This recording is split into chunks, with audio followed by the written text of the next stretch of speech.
Trinity of truth. They call us proof. The strange, the weird, the odd, the real shit. Tom Zaimes, Divinely Sierra, and Katillist Jones. Trinity of truth. You know what's funny is I usually say coming in hot, and it's like fucking hot as fuck in Vegas, you guys. I was not ready for this. It's a desert. What is up, dude? I'm super stoked for this one, guys. We have Aether Plissken, 37, who prefers to be called Justin while we're doing the show, but this is one of the people that is always in the chats lighting it the fuck up, and he has amazing fucking content. We've been browsing, or I've been going through it, and he's one of Tom's buddies. So it's going to be a great fucking show. But before we jump into all the crazy shit, let's jump around the horn and say a little bit of hi to everybody. So Sierra, let's check in with you. How are you, my friend? I am good, you guys. Just kind of been doing my own thing, trying to make some moves in my life. And yeah, everything's been good. I'm super excited. Justin, it's so awesome to officially meet you. I've been loving your stuff. Like, I'm really stoked to have you. And this is going to be a great show. I'm just really excited to be here with you guys, as always. Yeah, hell yeah. And I can't wait to see the moves, whether they're dance moves or physical moves with your RE or what. I'm looking forward to it. Tom, how you been, brother? I'm good, brother. I'm good. Ready for the show. Yeah, you are ready for the show. I could tell, man. You're fucking glowing tonight. You're I smoked a bowl like 10 minutes ago. So the truth comes out now. That's what it was. That's what it was. Okay.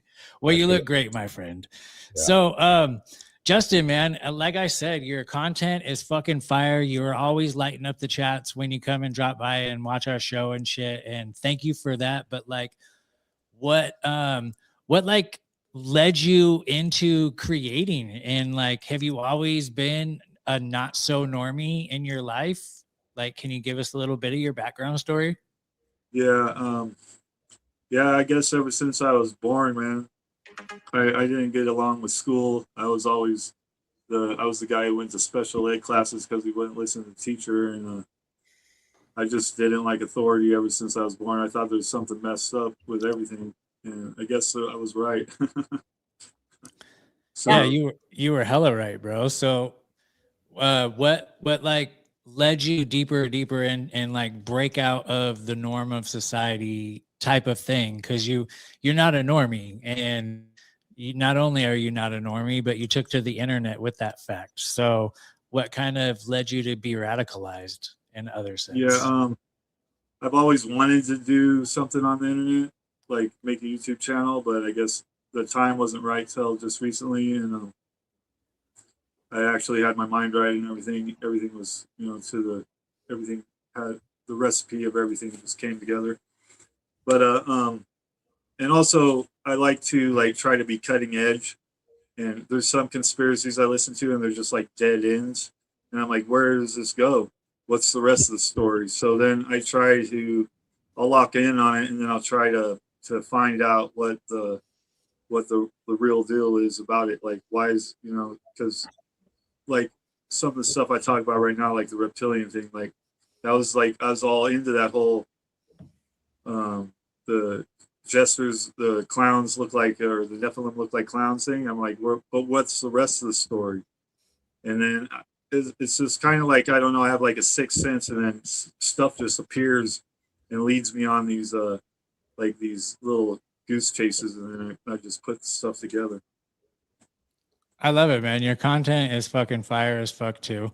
And so I actually have one of your videos pulled up here, and you play a little bit of stuff and then you kind of commentate on it. So I was going to play a little bit of the stuff and then cut away from the video and let you give a little bit of your take. And then I think that we can jump off from there and get into some crazy shit. What do you guys say? Sounds good. All right. So wait, one more thing. Yeah, go for it. Hey, you live in Vegas. I'm like right across the river from Laughlin.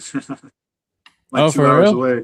It's hotter Oh, than nice. hell down here, man. This is like Death Valley out here. This is the hottest area right here. Vegas Yeah, is hot, but not as hot as over here. I drove through there a couple of days ago, so yeah, I know. With no fucking AC, so yeah. Yeah, me it's too. tough. So all right, yeah, man, we got to hook up if you're that close and do some content or something. For But sure. For here sure. we go. They have to eat people to get their titles. So they're working for full-fledged shayateen, whom are the marada. They look like lizards. And amongst the good ones also look like lizard, but the bad ones, they are lizard-like in their appearance, green and scaly. So very much this realm will begin to show itself. That's why all this news is coming out. All these encounters are coming out. All these technologies are coming out because the jinn world is going to show themselves. Their technology will be shown, who they are, what they eat, what they do, and until people find that they're the food for them. So they have to eat people. Right here, he knows what he's talking about. And from David Icke's book, and start defending against it. Most books on reptilian lore spend 400 pages pointing fingers and exposing historical conspiracies, leaving you feeling paranoid, overwhelmed, and completely helpless. I think that's a good place to stop. So, because you were kind of leading into that right there. So, what do you think, man? Where do you go with this video? And then I have a bunch of questions, as I'm sure Sierra and Tom do as well. Well, that video is pretty intense, huh? That dude's like an imam. I don't know if I'm saying it right. From like, he's like one of the high like Islamic holy man or whatever. Dude says a lot of good stuff though. I've heard him say other stuff about other things, and he always has something good to say, I think. But he was speaking on how these they call them the jinn, but they're connected from what my research. They're connected to the Nephilim, they're the Archons, they're the Reptilians, they're all of them. It's just demons. You know what I'm saying?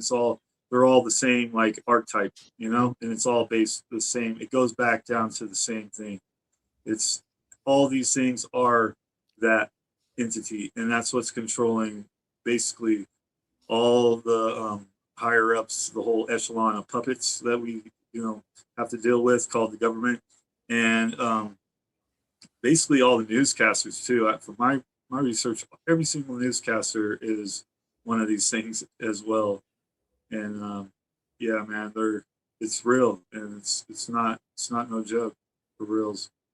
And it's crazy. And the more I get into this, I get like spiritually attacked all recently. Since I finished my book, I've been getting like people like coming at me all crazy at the supermarket, like people I don't even know. And I've been here for 2 years in the Bullhead City area, and I never had any kind of like confrontation with anybody. And I just mind my own business, go grocery shopping, and people started coming at me. Like the day before I was finishing my book, I was like rushing. What's your book? My new book just came out. It's called the Reptilian Handbook. I wrote a book about all this that I put in a whole bunch of stuff. It's because it's connected to everything. I tie everything to everything, and it's basically like this is all part of it's got the flat earth in there. It's got the 5G. It's got the poisonous food, the chemtrails. It's all connected. It's all connected, Yep, for sure. Yeah. Go ahead. No, you go ahead, Tom. I have noticed that the casters, the newscasters, a lot of them do glitch out, right? Which at first I was like, oh, it's interesting. That's when I'm like, oh my God, is it everybody? Yeah. That's one of the first things I noticed when I started getting into all of this was the newscasters. Because it was, it's easier they're constantly on camera. It's easier to see the glitches and stuff. But I like what you said, that it all boils down to the same archetype, because I try and talk to people about that. People, be like, oh no, you're wrong, it's jinn or whatever. And I'm like, whatever you want to call it, we're all talking about the same things here. So I like that you said that. I actually want to push back on that point. because I believe, I'm sorry, but I believe that the Archons are totally different from the Jinn and the demons and the other entities that are here. I believe that the Archons are set in place to keep things the way that they are supposed to be. They are the ones that I wouldn't necessarily say police because, well, actually, maybe even police works. Yes. They're Because different They're teams, vibrational all police. different roles, but that Yes. again, it's all coming So- from the same inorganic energy that is like backing and fueling them all, I think is what. Correct. But with the Archons, they don't come from a place of being good or evil. They're there basically just strictly to make sure that the contract that you signed when you came in here is being fulfilled. So if you're supposed to have a shitty life and fall on your face at the end of right fucking before you hit your goals, then they're there to make sure that that fucking happens. It's like the witchcraftery that happens, but I think police is great because there are, from my understanding, there are corrupt fucking police and there's corrupt Archons who don't really give a fuck. Now this is just my readings, and because I've been diving into this shit a lot, and like I'm not full blown Christian anymore. I'm like way past that shit right now, and these Archons. I mean, basically, I think I explained it pretty well. Like, basically, they're in the non-physical realm, making sure that the physical realm goes the way that it's supposed to do with the people that are here and living out what they're supposed to be living out. Yeah, I mean, you don't have to resonate. I'm not here to make anybody resonate with. If you resonate with what I'm saying, then that's good. I know about the Archons. It's all from the Gnostic stuff. Archon means ruler in Greek, and I'm basically an anarchist, which means against the rulers. And rulers, to me, I mean, I've heard theories that all the planets or the wandering stars are they all have the different energies. So they are the Archons. I've heard a lot of stories about the Archons, but when I first found out about the Archons, they were like this deep, dark entity that's hidden in the shadows, like controlling the people at the top, and that's why they call it the Archons, because it controls the rulers, and the rulers are the motherfuckers at the top, so all the puppets, but then there's the shadow people behind them, and they also work with this because it goes back to like Babylonian families, which is like the Jesuit black nobility, and they're like all these Babylonian families that been drinking the blood of a virgin, which is what is blood of the virgin, you know what I'm saying? And that's how they've been contacting these things. And they got all they basically sold their souls to run this place, but they have to build the technology that they've been taught by these things to help get exiled. I could say they're the Archons because they're the Nephilim spirits, which are these grandiose, giant, half angel, half whatever things that were killed by a flood, and they're so grand in stature that their spirit has been locked forever in exile here on the realm. Now, I don't believe in shape-shifting movie stars and stuff, but I do believe in these shape-shifting reptilians, because I connected it also to this book in the Beatus manuscript where I found, and that's what I was like, oh, because then I found the black and white striped lizards attached to the people, and then it was connected to, I translated that page, and it was connected to I think Revelation 9:1-6, and he talked about the locusts, and these were the locusts that came up from the pit, from Abaddon, from the darkness. Hang on, brother. You're on the gas, like full throttle. You're gonna run out of gas before we hit the I finish never line. run out. All right, that's a lot to unpack here. So I did want to get I want to back up there a lot because I did want to piggyback. I just wanted to push back on the Archon thing a lot because there are different, not a lot, a little bit. That's fine, man. I ain't here to put anything in anybody's head. If you resonated with it, that's great. But It's just the labels, though. The problem is that the labels are always mislabeled. So what you're talking about is that there's some sort of watchers making sure that, like, Yes, die. completely different from the disembodied Nephilim spirits. A completely different fucking thing. They Yeah, I think there's been never they came were, here. it said in the Never, Bible they were cast out. So correct.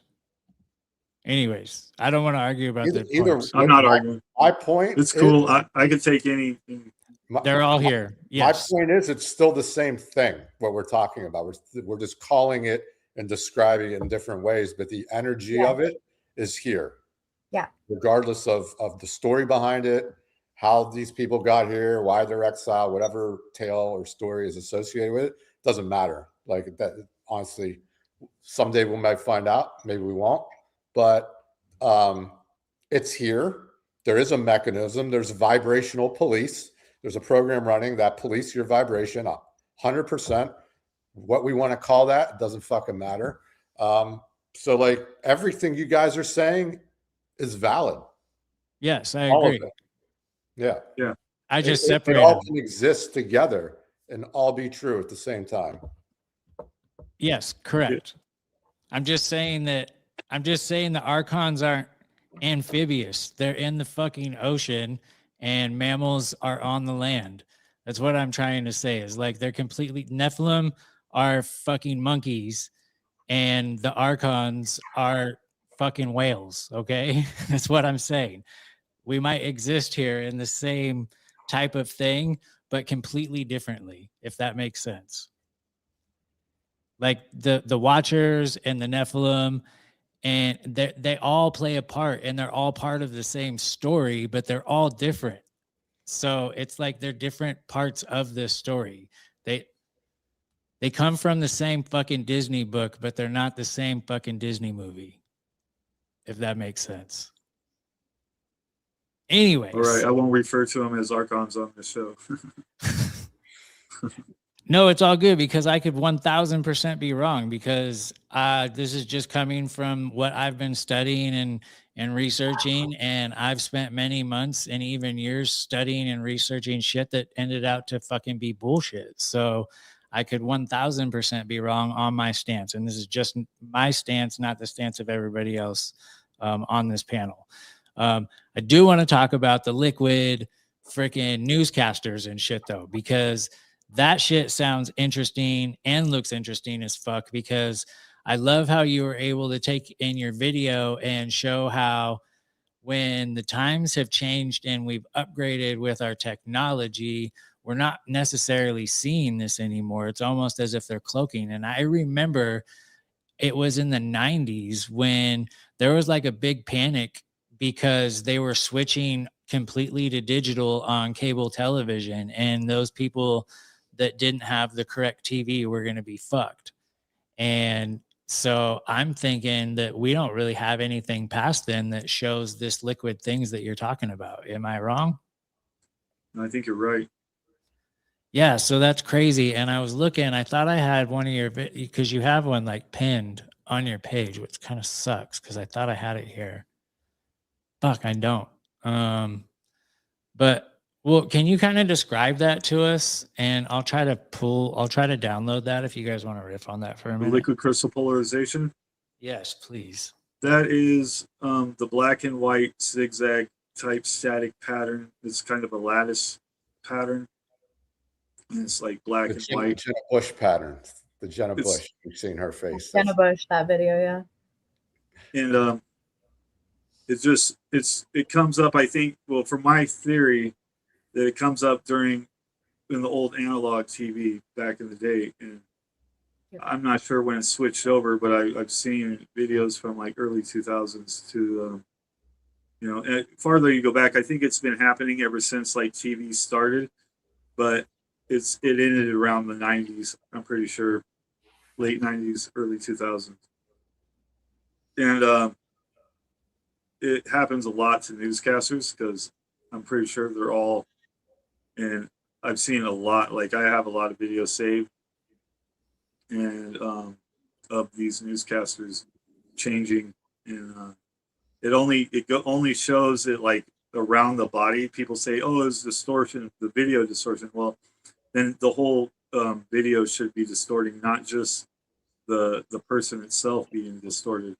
because it always happens. It's just the person, and nothing with the background, nothing else. It's just the person, and they get this black and white static pattern around their head, around maybe their torso. Some people are enveloped like their whole body, whatever it is, as much as you can see, but still nothing happens to the background, just the person. Yeah, dude. I'm actually, as I'm uploading this, I'm noticing that. That's fucking nuts. Do you guys remember when that fly like crawled out of that lady's eye and like she fucking sucked it up with her tongue? What? Are you serious? Are you sure that wasn't like CGI? You know what I'm That was Sierra, you know what I'm talking about. Yeah, I've seen it. Yeah. You guys have never seen that? It looks real. I mean, maybe it's not, but It's pretty I might old have. too. So, like, I don't know about it being. It's definitely not AI. Well, and then the pretty bottom, old. he was in the middle of a newscast, and the fly was here, and she just went like with her tongue, and fucking ate it. Yeah, and it Dude. crawled out of her eye. That's fucking It crawled out badass. of her eye. We got to find out if that was real. Well, maybe we are dealing with amphibians. My bad. I don't No, think that they're sh- lizards. I think that the lizard is like the essence of the evil that they see through their etheric spirit. I think it just represents like this demonic evil like image, which looks sort of like a lizard. And I have a theory that the people that there's ones in the spirit realm, then there's ones that attach to beings like human beings, and then when it stays with a human for so long, then the body starts forming this, starts growing like the representation of the said, entity that's attached to it, and then that's when they have to get like the skin masks and the skin suits or whatever. Well, dude, I think that's kind of what like the vril is too, which is a type of a reptilian parasite.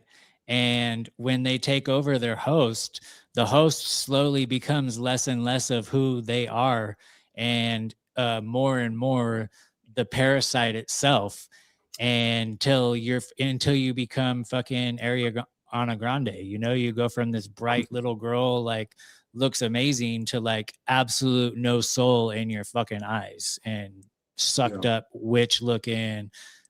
But I was able to pull that video in here, and let's take a look at that, because I do think that is very interesting. Because if you guys remember, and if you were around watching TV back in the 90s, like this isn't something that was super, super duper uncommon, because I remember seeing this and saying something to my mom about something that we were watching. And now that it's starting to surface, that memory came back.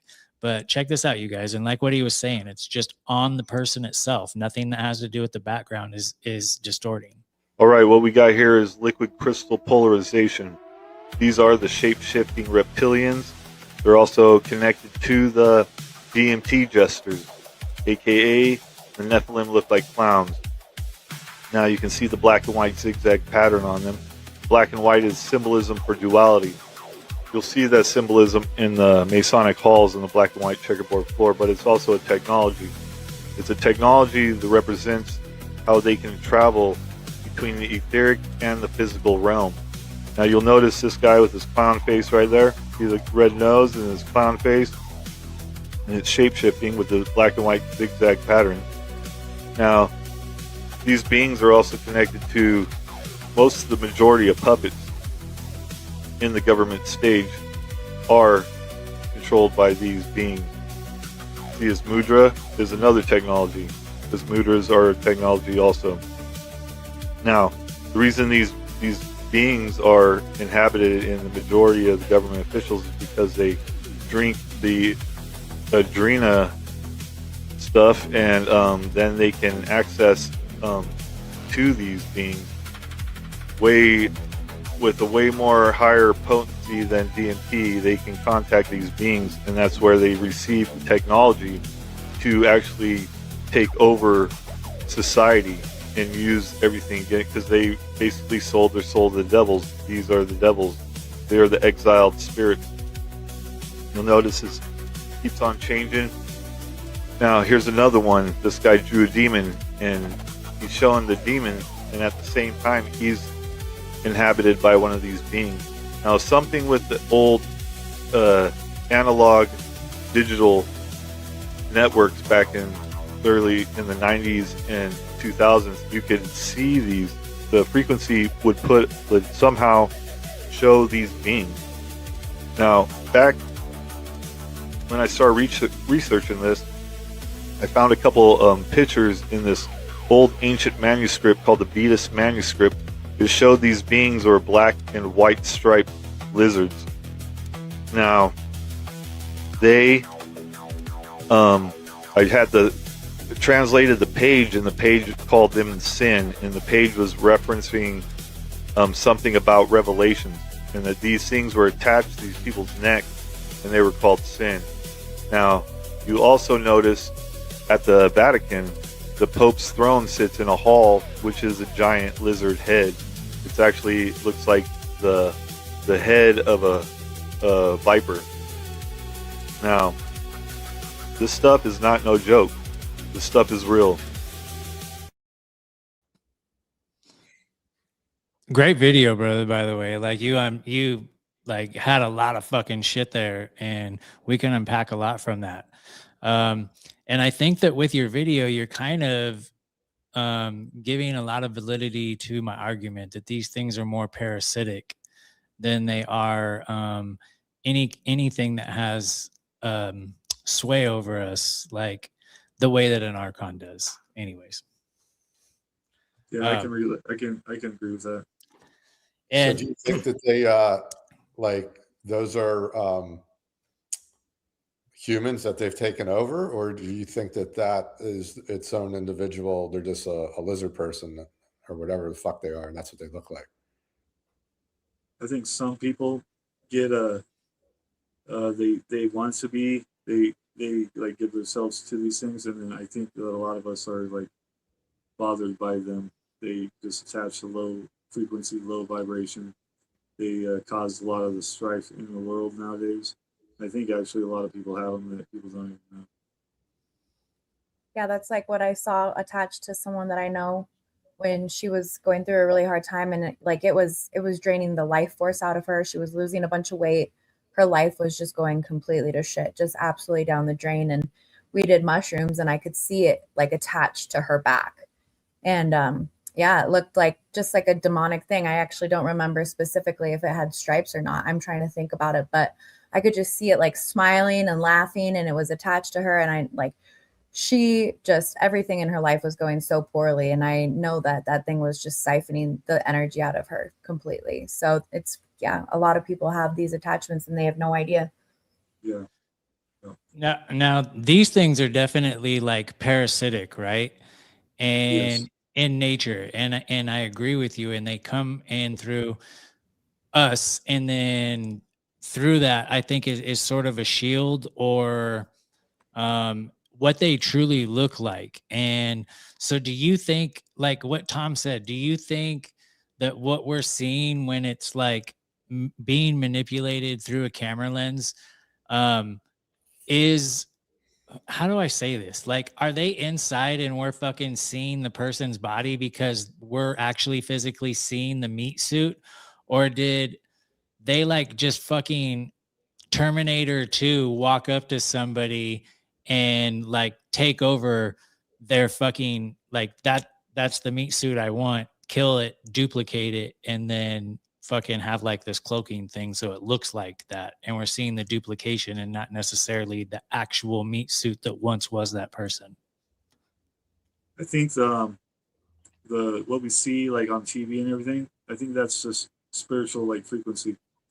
The ones that have the meat suit, like the skin suit or whatever, I think those are like all the people you see with the like as you reference to the Brill, the Black Eye Club, the people that they supposedly in the Black Eye Club, they get the little Brill worm inserted into their eye, and those are the ones they like give their body up to become.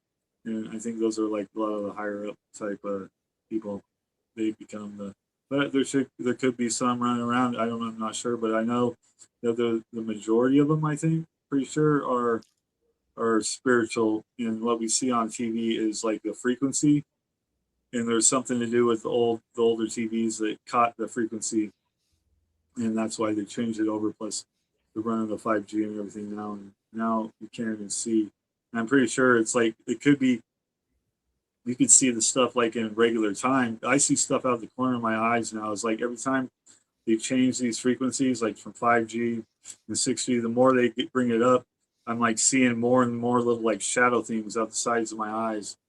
Like I'll just be sitting here, and I do a lot of fasting. And when I fast, it seems that they kind of like mess with you and like mess with your life. Like I said, I was being attacked when I was finishing the book, and when I fast, they can't like touch me, and everything's goes great. And you like that you get more attached to like the Holy Spirit or like the Creator Spirit, and then you gather more of that energy. But when you're not connected to that Creator Spirit, then those things have more of a chance to attach to you or mess with you. Yeah, I agree. Go ahead, Sierra.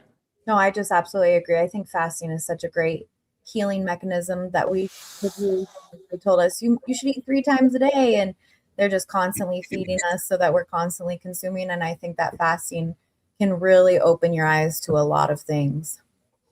I think that most parasites are addicted to sugar too. I think that we crave sugar, and it's like the first drug that every single human being is introduced to as well. I myself have tried to cut sugar out because I'm like on this thing where I'm trying to get rid of every fucking bad thing for me eventually. And, I still vape. I still am madly addicted to sugar because I quit drinking.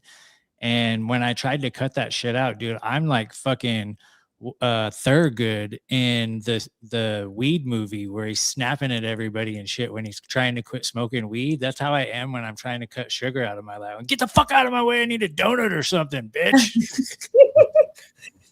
Yeah. But after like a day, it's like out of your system. It gets out pretty quick. That's because you're feeding those parasites inside of you, right? And they're constantly like, fucking feed me, motherfucker. And but I think there's different levels to this shit, like what you were mentioning, and this is totally not what you were talking about, but have you guys heard about this? I think it's a mushroom or something. It's something that's cooked in, I want to say, fucking Thailand or Japan, somewhere that I've not been to. And people are seeing little fucking people if you don't let your soup cool down for long enough and then you start eating it. And it's like they get these visual effects that's only little people. It has nothing, like no other visual effects. And it lasts for like a day and a half to 2 days and shit. And everybody reports the same exact people. So there's either there's something programmed into it to show you that, or that's there right now, and there might be a little dude right here for all I know. I think there's all kinds of shit in like different levels of different types of realms. Like I think that there's different things all around us that can't even see that they're here as well, and we were talking about like the cloaking devices, and maybe now that we were able to pick up, our technology got better. Well, what they were able to do is change our technology as it got better so that they could hide a little bit better. And, Bigfoot supposedly is able to cloak through our technology nowadays. That's why everybody's like, the technology's gotten better, and we're not getting any more. And that's debatable whether or not we're getting any more. But, like, do you think that these things can go in and out of this realm, or they're just stuck here in this realm completely? I think they have the little spot. That's like the place where everybody meets them in the DMT realm or whatever. Because I know people that go have seen these things, the jesters, and I'm pretty sure they're attached to the jesters because they got the little black and white symbolism. But that little spot, I think it's like some interdimensional spot. But I think that's part of their exile. That's like their little home or whatever. It's like a little jail cell or whatever that Creator put them in. That's what I think of it, or that's my little theory about it. In the DMT realm, I'm actually starting to hear that people are like the jesters and fairies, and what people are seeing in the DMT realm is rejecting them now, is like telling them to get the fuck out. I've been hearing that too. I'm not interested in that realm. You guys can all have fun with that. Like, fuck that shit. I've never been in that realm. I've heard a lot about it. You I know, was gonna do it, but no. I've No. done some DMT once a long time ago, but I haven't touched nothing since I got out of prison. Well, I think it's very funny that people have it on vape pens now. You know, like I remember a few years back, somebody was like, "I got DMT. You want to try it?" And I was like, "Oh fuck, man, I don't know. I wanted to do it the right way with like a shaman and blah blah blah." Yeah. And like they pulled out a vape, and it was like not like a tobacco flavored type vape, but like you know, like the weed ones that's like a pen and shit. And I Yeah. was like, bro, there's no way that that's DMT, like the same shit that you're getting that's like on the same level of fucking peyote and shit through a damn disposable pen. Oh, it I is. said the It same thing. is. How is it the same thing? No, I said the same thing. Oh. Yeah. Oh, okay. It's the Yeah. same Like you stuff. said. Yeah, because Barely even takes those any of that. Just take a little bit of that stuff, and it'll twist your mind up, and you'll see some crazy shit. on those pens, see, I've been too. I'm kind of scared to try it because even with the weed pens and shit, like I remember they're nothing like what the actual flower is, and I don't know. It wasn't really necessary. If I prefer the actual flower over, so I'm assuming like if you're gonna go full all in and do DMT, like why do some fucking backyard dude's cartridge? Yeah, I don't know. I think they just fill it up with the DMT because you smoke it like when I did it, and it was like 2009, maybe 2010. Smoked it out like one of them meth pipes. You just put it in that and just like twist the bubble. And then, What? yeah, You What got is the- it? You're a true druggie. You got the drug sounds down with your Yeah. mouth. It's fucking awesome. I can't do it. I appreciate But that. yeah, I don't do drugs anymore. I don't smoke weed. I don't do nothing. I don't drink. I don't like drinking. It makes me feel sick. I don't smoke weed. It makes me too paranoid. It makes me feel uncomfortable. I don't do anything except just like work and work on my stuff and just hang out with my cats. That's all I do. Yeah, hell yeah, dude. Some of my best friends are like addicts that have recovered. And I think that we are awakened to an earlier I don't want to say age because age is really just a number when it comes to your awakening, but I think that like maybe we're not mentally mature enough to handle it and we need to resort to something. And I think that a lot of awakened people find themselves becoming addicts because they can't handle, especially if you're awakened and you're an empath at the same time, you have to numb yourself with something. And it's like, so many of my friends are, myself included, are recovering addicts. So like kudos to you, brother. That's fucking awesome. Let's talk about these fucking jesters, dude, because like this has been one of the most interesting things I've ever heard because I want to say the first time I heard this come up was maybe 2 years ago, and somebody was talking, I want to say it was on Tinfoil Hat probably, and was talking about how clowns are really Nephilim. And I started laughing about that. And I was like, oh, hell yeah, I'm going to put that one on for this one. This is going to be one of those that I just laugh off and forget about. But the dude had like a legitimate good argument for everything that he was fucking talking about. And like these gestures is like, so much is going on, and you touched in it in the video, like the duality with the black and white and the Freemasons, almost as if they know this. And you get to the highest level, and it's like, who are they taking their orders from, type of a thing. And it's like, I don't know, man. I'm just speculating, but I love that you are putting all these pieces together as well, because I have my foot in too many pools to be able to put this one together. I appreciate it. They look like Ronald McDonald, right? Is that where they got Ronald McDonald from? I think so. I heard some story about Ronald McDonald. I think it was fake. I asked AI about it. It's like a story about some like clown in the 1900s named Ronald McDonald, and his tent was called that. Or no, he gave all the children a meal called the Happy Meal, and it was supposedly like he was feeding them other children, and the kids would like go insane after they let. It was like some early 1900s. It's like some internet He's still doing creepypasta it. story. He's still fucking doing it. Yeah, it's the red Oh shoe. yeah. too. There you go. Yeah. Yes, exactly, Sierra. He's wearing the red shoes, the big, big red shoes. And then there's the commercial from the 80s where he's pulling children out of the fucking bag. And then the whole clown thing is like, why are kids, myself included, like ever since I was a young kid, and my mom is like, because I let you watch Poltergeist when you were really young. And it's like, nah, because that shit scared me before. And so, like, clowns scare the fucking shit out of me. And I think that that is instilled in me and instilled in a lot of people, just like snakes and shit, because when we were on this fucking realm another time, we saw those things as fucking threats that tried to eat us.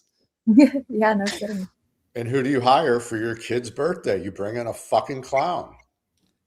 Yeah, Amazing. not my parents. Fuck that shit, dude. They knew better. I was gonna be banging down their door I at didn't do it either. 9:30 when after they tried to put me to bed at 9 o'clock, crying my ass off, scared to death, trying to go to bed. Fuck that shit. Yeah, my parents never got a clown either. Thank God. They knew, unconsciously knew.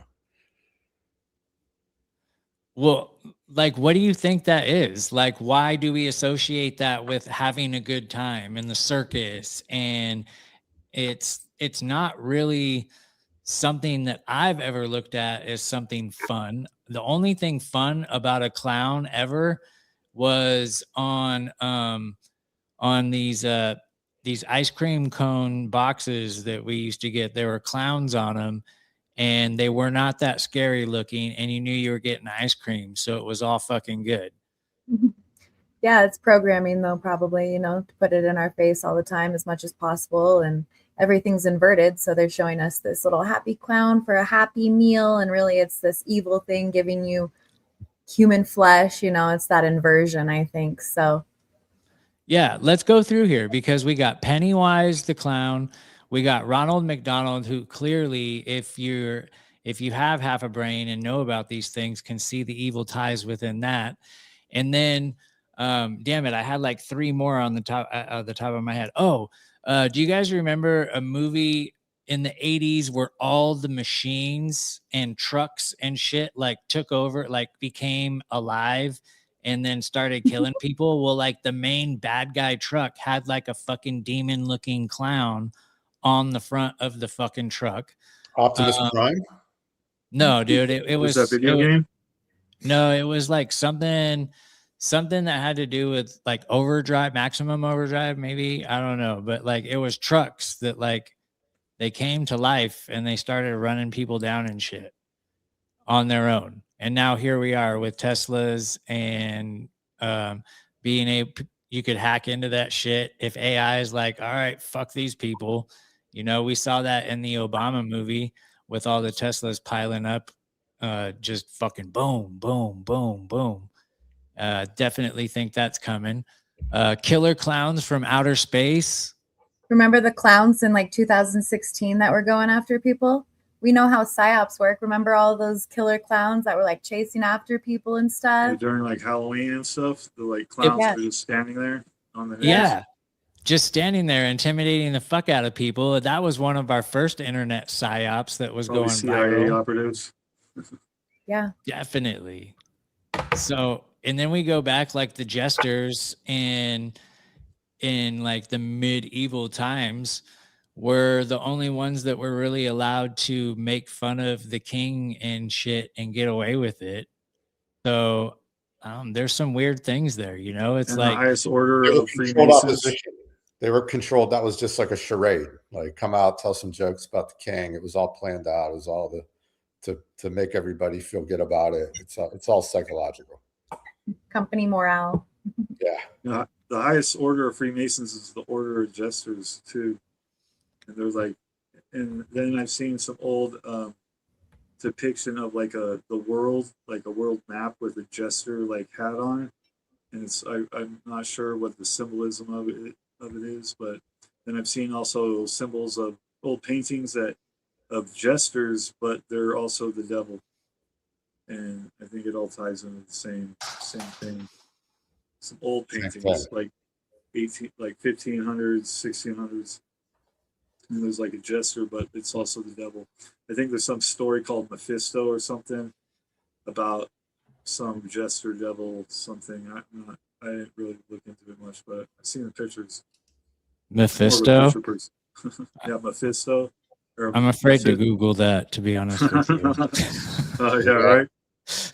I have a speech. I have slur when I talk, so I don't think that's the right way to say it. And they show up as comedians too, right?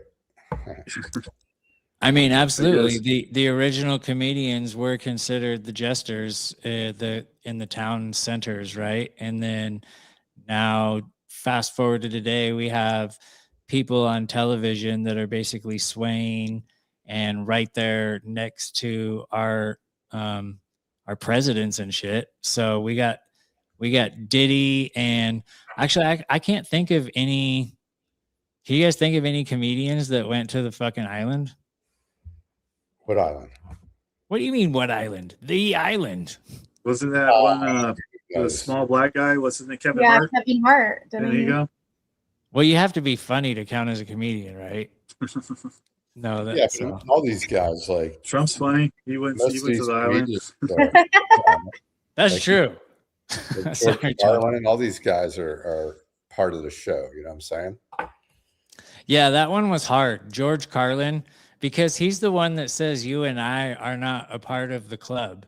Yeah. Well, they give you a guy to relate to. They got. He's still a part of. He might not be a part of that one major upper echelons club, but he's still a part of the club. Yeah, of course. You can't be on the main stage without being in the cast. They give you somebody you like this senator that people are like, oh, he's a real one. Like, dude, they give you a real one. They hand you a fucking real one. They handed you Trump as a real one. That's how they get you. And they trick you even more because the other ones that are evil, you can see the evil, but then these tricksters that are the good one, the real one, you want to like them. And it's like, you can't see through that facade for a lot of these people. You just can't see it. But well, they're going to give you the ones that you, they're going to give you somebody that you like on almost all levels too. And like the Mondani guy is, there's a lot of Muslims that listen to the show because I'm friends with William Asfor, and I give him a platform every chance I can and when he wants to talk. And so they're like all behind Mondani, and I had to like post that video of my rabbit talking because it was like, dude, every single person that matters who's surrounded around this guy is fucking Jewish. And so there is, when he fucking appointed a trans Jewish rabbi as his like fucking, I forget, but he's in his fucking cabinet. It's like, what are you guys doing? Like, we're rallying behind this guy because he's Muslim on paper. Like, look at what kind of fucking fruit the tree is bearing. Just because there's a fucking ribbon on it that says corn on the cob doesn't mean that it's not a fucking walnut tree. Like, look at the fucker. Well, that's what they do on purpose. They make the guy good. They always give someone a bad attribute so that you're like conflicted about them. So they always give someone everyone's got a bad attribute, and that's on purpose. This is all fucking by design. Like, all of it is meticulously fucking laid out. I know. I'm so behind on the chats too. I apologize, chat. You guys are on fire tonight. I do have some more videos that I want to get into that really tie into what we are talking about here tonight. And I thought we could all riff off of them. And this is a pretty fucking good one because it kind of deals with what we were talking about in the different levels of this shit, but also kind of deals with this realm that we're in. So all of this is there. That's how it is. And all of this is a game. Those who hold us prisoner here are the players who arrived, those Anunnakis, and they made us prisoners within this game. What happens? There is an underworld. Here beneath each continent, there is an underworld. There are the tunnels, and further down are the cities. Each circular sector has its underworld. Beneath this continent is the underworld. One enters through caverns, volcanoes, caves, tunnels, they know. What happens? We are in a game and our soul remains prisoner by circular sectors. While we are alive, we have these avatars, and when we die, our soul is taken to the underworld. Deceived that it has to come to pay for certain things and be reborn, reincarnate. And the souls from here don't go over here, nor those from here over there, each one separated by circular sectors.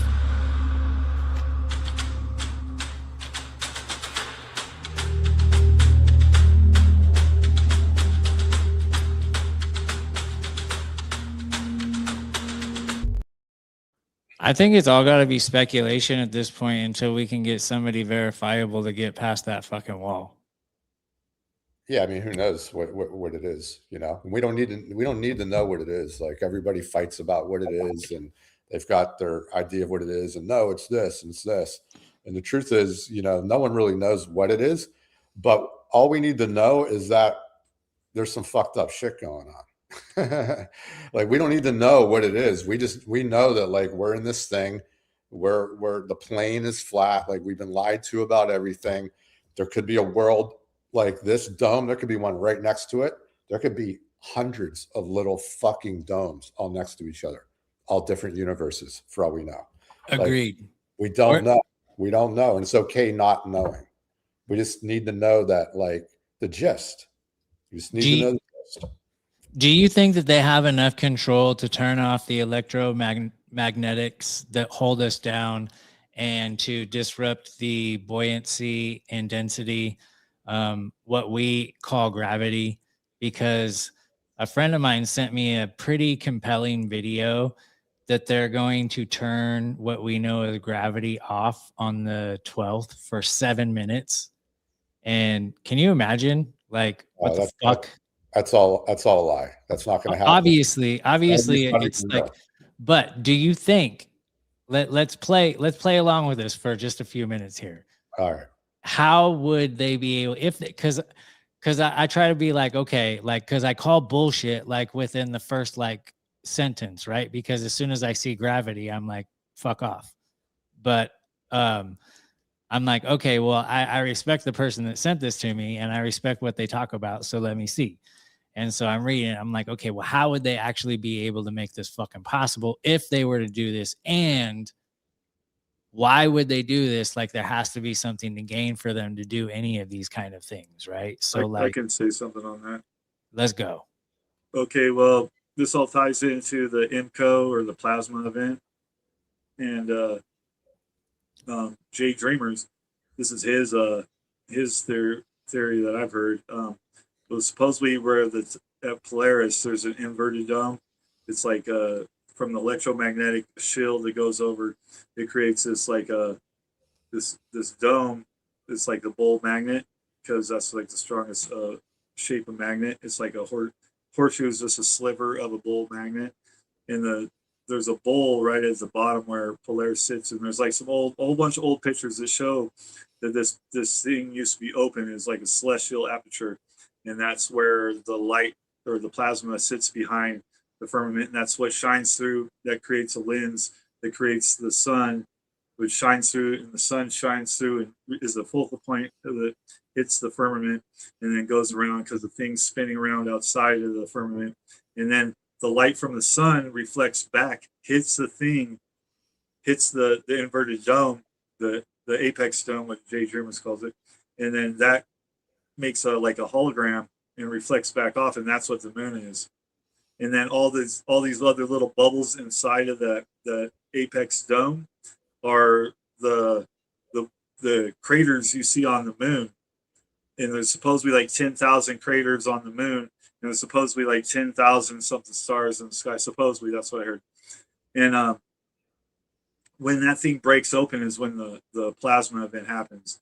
It like cracks, and then there's like all this ice falls down. There's like supposedly a whole bunch of the glaciers all around the northern area of the world is you see that blue glacier that's like fallen firmament that just like was sitting there. And well, when that thing breaks, it supposedly sucks the air, because it is like really, I guess, a vacuum outside, and then this whole place decompressurizes, and it sucks up a whole bunch of gases from underneath and hollow earth and everything. And from my theory, what my cosmology, there is the hollow earth, but then there's like the medium, which is Sheol, which is where all the dead go. It's like a black, deep, like base plasma, which the souls go and rest there. I have a whole big theory. It's like some of my older work talking about how the Vatican, they've brought Sheol up here because that's what oil is. That's why it's embedded in everything. And that's people reincarnate. They reincarnate faster, but that's off topic. So this whole place starts depressurizing once the dome breaks open, and then it will, like, the old guy, the one guy, he used to be big on Imco. I forgot what his name was, but he killed himself. Him and that one girl, they're a big YouTube channel about this plasma event. Brian Austin Lambert, that's it. He ended up killing his girlfriend and killed himself. And he was like real big about the whole plasma event. Supposedly, there's a lot of theories saying that he was a government dude put out to put disinformation, and then he didn't. He started just going off about real stuff, so then they took him out or something. I don't know what the story is about that, but well, so I'm he glad was you always brought big that about up. I'm sorry. tying Go ahead. yourself to Go ahead and bedrock. finish up, brother. Huh? I'm No, sorry. no, I didn't go- mean to interrupt you. Go No, ahead it's and all finish right. up, brother. It's all right. My bad. I interrupt all the time, so. Well, but good. all right, go ahead. Because I'm going to change the subject on you. So go finish your point. All right, so he was big about tying yourself to bedrock because supposedly the whole place depressurizes and it just sucks people out of there. And then from what other people have said, there's like these old paintings that show people like going through this hole in the sky, and it shows just like feet hanging, but going through this hole in the sky. And that also represents supposedly like Kronos eating its children and a whole bunch of other stuff. But that's the depressurization. And from what Jay Dreamer says, that they're trying to shoot the rockets. They're going to plant bombs up there, supposedly like Starlink is bombs. And then some of them want to escape back out into the, because supposedly, I guess there's beings that live out there. I don't know, according to other people's theories. I'm not knocking any of them. But supposedly that they're going to blow up the thing and try to cause like a minor cataclysm to try to like stop the big plasma event or big cataclysm that's about to happen. So if they can like disrupt it and like let off some of the pressure, because the place is so pressurized right now. We're under like so much pressure. That's why you're always tired. Like a big reason why you're so tired and you just run down and it feels real heavy on, not including all the poison and all the frequencies they have running on us. But yeah, that whole NASA thing, they're supposedly going to blow up the apex dome, release the pressure, and everybody's going to be like the buoyancy and density would release. When's that supposed to happen? August 12th, you said? Yeah. It's like Project Anchor. I think they said. No, that's not going to happen. I don't think it will. I already know. But if it does, then that might be what it happens. Yeah. All right. Well, you heard it here, folks. Tom Zaimes said it's not going to happen, and I believe him. And even if it's not true or it does happen, I'm going with Tom because it's easier to believe Tom on this one. If that happens, it'll be unannounced. There's not going to be an announcement. Everything, all the stuff that we're told is told by them. Everything we're told is told by them. That's huge. Well, he brought up Brian Austin, Lambert, the guy that fucking killed his girlfriend, influencer, and I think that some shit's happened in the past 24 hours that we need to talk about. So, what's up with this Perez Hilton shit? Haven't heard about it. It's a psyop. I don't even know who he is. It's a psyop. He's on the main stage now. He's one of the first vloggers. He's not necessarily awake, but he has like the role of like an I'm almost awake gatekeeper type of a role.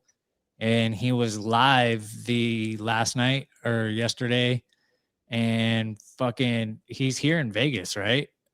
And decided he was gonna fucking cut himself to death when he was like on a panel with three, like we are right now. And he was up in the corner just like I am, and just like, why ain't I dead yet? How come I'm still alive? Yeah, that was a total psyop. He's on the main stage. If that was real, they wouldn't show it. You wouldn't see it. Well, so sure. Here's what my friend said. Said definitely. Oh wait, never mind. I can't agree with that one. He's like a TMZ. He's like a TMZ guy. He's like he's one of these guys. He was like a TMZ reporter or like a blogger, and he got famous. Is he dead? Supposedly? No, I doubt it. He's probably alive. It's not real. It's not real. None of these people die with these things that they show you. These acts. They're acts. It's a performance. There's a thing of Ariana Grande recently where she was like wearing a suit that looked just like the way he made himself look in that thing. So it's some kind of like a ritual. You see what I'm saying? Well, do you think it was even him? Oh, yeah. Who knows? Yeah. I mean, it could look, I don't 100% know what everything is. I just know that that is a lie. So, yeah, it could be him. It could be some guy that looks like him. It just could be some other thing. Like it could be a lot of things, but none of it is real. I know, but like, why? I get that. And now I'm always like, it's a psyop, just like you. But I'm like, why? What is out of this? What was his role before this? And what's going to change from the role that he was leading? Like, I'll tell you why. Because he recently became a Jesus guy, and this is what they do. They always have a story associated. Have you noticed when these guys die or something happens, like, oh, a week before, Andrew Tate was giving an interview about, you know, how he might get arrested soon, right? I never met a Jesus guy that fucking cut themselves to death. But he like found God, he found Jesus, he turned his life around. It's a whole part of his story, his character leading up to this thing. This is all premeditated from who knows how long ago. Yeah. So my friend said, I think he found God and it pissed off the devil and septic. That's what they want people to say. That's why they septic did. poisoning. That's it. It creates the whole devil, and you got the devil, and they're satanic, and the Jesus, and the fights, and that's why they do it, right there. What was his audience? Do we talk to anybody that might be one of his audience members? Somebody in the chat says they don't know who he is. I've heard his name, but I couldn't tell you one fucking thing that he's done. He's like a celebrity, like a Bravo. You know, the Academy Awards. Yeah. He's on the red carpet interviewing people, stuff like that. I think he does. Yeah. Well, he was also like just like a blogger for, you know, like TMZ, and he would kind of like tear apart these celebrities. I just know him from back in the day. My mom used to talk about him when I was really young. He's like been around doing this stuff for forever. He's definitely on the main stage. He's a huge part of like Hollywood and all that. So yeah, I totally agree. It was obviously just something staged, but that's crazy. I've been off of social media. I didn't know any of that happened until just now. That's funny. It's like today. I think it happened today or yesterday. It's yeah, my phone was blowing up with it, and then medical attention. And then I'm like, oh shit. Well, enough people have asked me if I've seen this. I should probably see what the fuck people are talking about. And then I looked at it. Oh, somebody asked who we were talking about. Hello, 12347. Perez Hilton. Yeah, Perez Hilton. And think of that name Here's too. his It's name. Like, very fucking Hilton. close to Paris Hilton. Yes, Hilton. It's all staged from way back. Go ahead. Sorry. No, you're right. And I always like, why would you call yourself Perez Hilton? And is that his like real name? Is this any like, or is he a Hilton? Like, what the fuck? Who is this guy? Why is he a famous? Why is he a famous blogger or vlogger? You know, like he's not. He was propped up. He's a plant, just like all these. Why is Jack Doherty famous? Why is Sneeko famous? Why is I Show Speed famous? Like, why are any of these streamers or anybody famous? Why? You know who left, who was famous, and one of the first ones ever was Jenna Marbles. Do you think she was planted? Because she was like, fuck this, I'm doing married life. Who's she? No, Jenna regular girl doing YouTube stuff. Jenna Marbles was one of the first YouTube fucking like stars. I'll pull her up. Jenna. I thought you were going to start talking about that one conspiracy dude that supposedly died. I've seen some stuff on Instagram. Like that's he's a psyop too. That guy. Yeah, I mean, I heard of him either. I don't know who he is either. Yeah, she kind of looks like Katy Perry. I'm gonna share. I'm gonna share stream with this. It's been so long since I've seen that one little girl that was killed in Colorado. That's a good one too, actually. You know, have you guys? Here we go. Can you see this?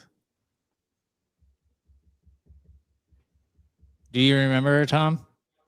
No. What was she on? A TV show or? No, dude, she just did a YouTube channel and it was like addictive. Her channel was addictive because she was a hot girl and she was what seemed to be real as fuck, and she was funny and goofy, and she blew the fuck up before anybody.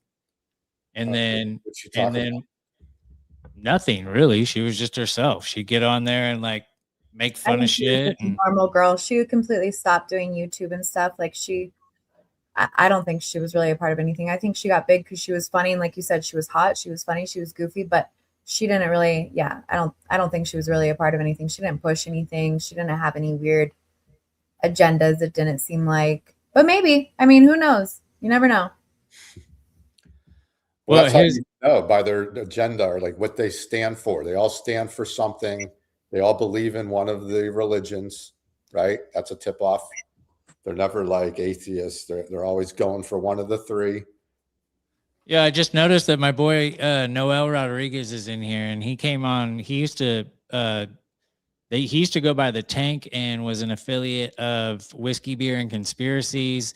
And he came on White Rabbit a bunch of times in the early days. And dude, he broke down Project Bluebeam like nobody's business. And he just said that Perez Hilton's name was Mario Armando Lavandeira, and Perez Hilton was his gay ego. And Joe Fells was the 40-year-old off-grid van life influencer who just passed away. I didn't even know who that was either. Yeah, he's got like 800,000 followers. He could easily just be another guy that was written out of the script. You know, he's got some tattoos. I haven't analyzed them yet, but it's always the same thing. You know, the story is like he had a huge following, but he was like trying to get to the truth of like flat earth and conspiracies and all that stuff. So I'm not 100%. I just suspect it. I'm going to go check it out, but I don't know. It's like, you know, they prop up the guys who, you know, are, you know, supposedly showing you the truth, but they're not really, right? And then the theme is, and there's always a theme. So with this guy, everyone's saying, oh, he got taken out. He was getting too close to the truth. And because he was trying to like go to the, maybe the ice wall or something and all these things. And they say, oh, he got taken out. He's getting too close. But if you go listen to him talk, he kind of sounds like a fucking dummy. I don't know. I'm going to go feel into him, but I think he was a psyop probably. Yeah, most of them are. And I'm never surprised anymore, you know? There's a lot of them. Yo, in 1999, The Matrix dropped and changed everything, right? That movie blew up. The same year, another film exposed the same truth, but was completely overlooked.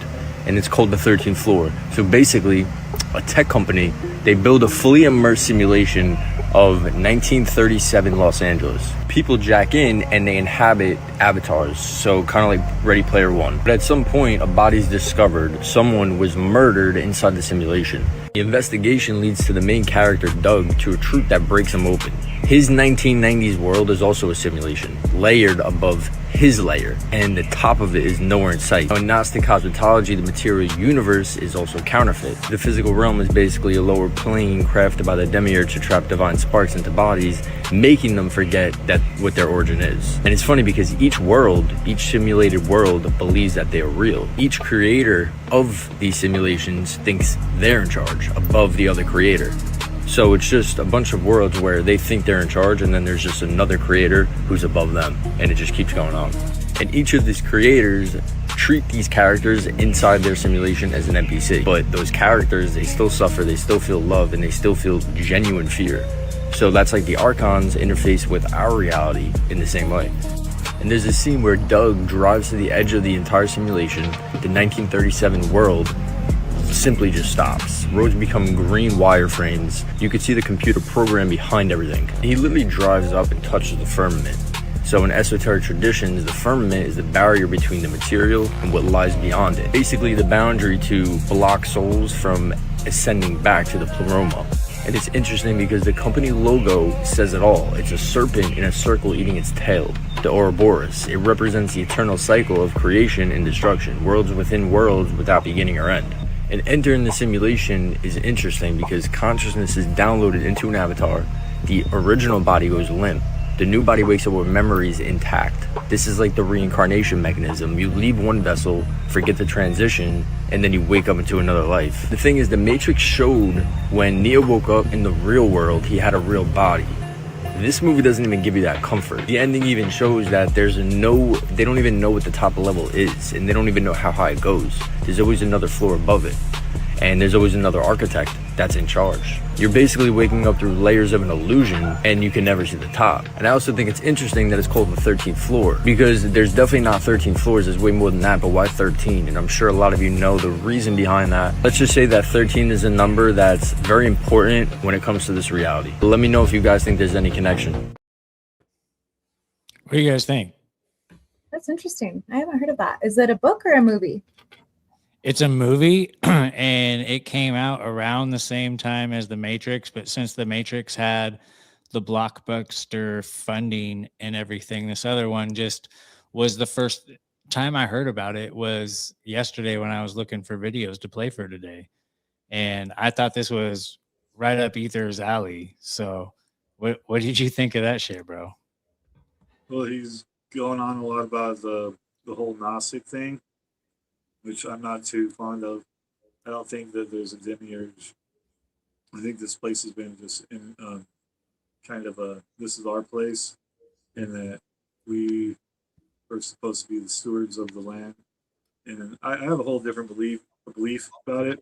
I mean, I believe in a creator and everything, and a higher, like a divine. I believe that the God is like a divine like consciousness that's always been here and always will be here, and it's really unexplainable. It can't really, any kind of a explanation I try to give to it would be not giving it justice, and it's not very comprehensible to man. But I think that whatever we're dealing with here has hijacked our place and put us below them, and that I think there is an apocalypse coming, and it's going to probably wipe them all out. And whoever's left that isn't in, who's like in a lower frequency state, like basically inhabited or just like obsessed, basically overtaken by this frequency that's like so negative. And these people, they don't have no like consciousness. They have no heart for like animals or anything, for the world, the way the beauty of the whole world really is. Like I see a beauty inside like nature when I look out, and I see that the thing is just like, it's just magical, and I can tell that this place is divine, like intelligent design. And I don't believe in the whole demiurge and it was all on accident and all this and that. So I don't know if the whole Gnostic story was actually implanted. Like I studied it for a while, and I believed in it, but then I've changed my ways, and now I believe in something else. So you know how it goes. Oh yeah, I weave in through all of them a little bit, and I'm like, I'll take a little bit of this, and I'll jump back over here, and I'll take a little bit of this, which is kind of what I do. But I know Tom's dying to jump in here, but I agree with you. I don't think we're ever gonna know, because if anybody does know, they're not human, and they're not gonna let us fucking know. Yeah. Yeah, I mean, whatever it is, it doesn't. Once again, doesn't matter who's right and exactly what it is. There is a divine blueprint. Like the divinity is there. The divinity is everywhere. It's everywhere, no matter like how bad it is. Underneath it all, it is there. It's always there, right?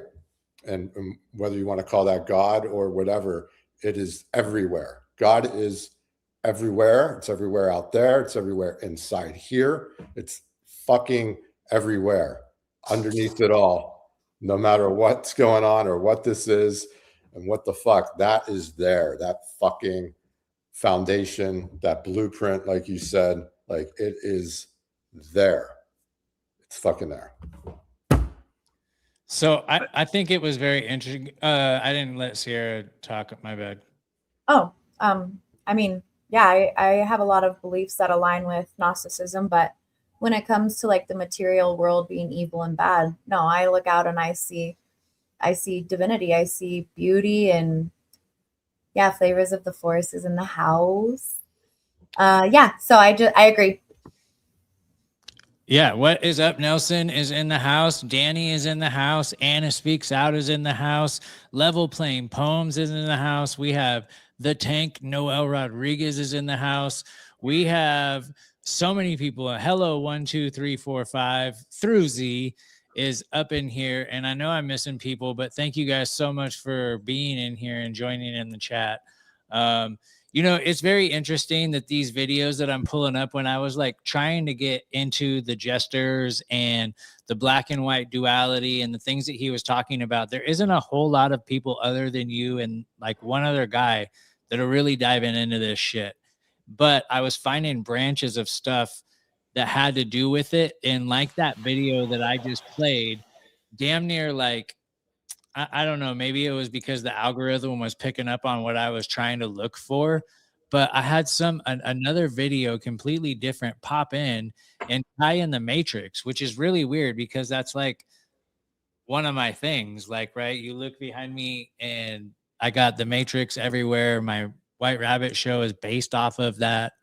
And so it's just kind of weird that the synchronicities are hitting right now, but here's another one. Adolf Hitler and his grandmother. No, but that's a good one. We are going to play that. And then Neo goes to the Oracle to find out if he's the one. First he meets this little boy. There is no spoon. There is no spoon? And then the Oracle says, I'm not the one. Sorry, kid. Take a cookie. Meanwhile, Russ is with the fellas debating the concept, is there such a thing as the one romantically?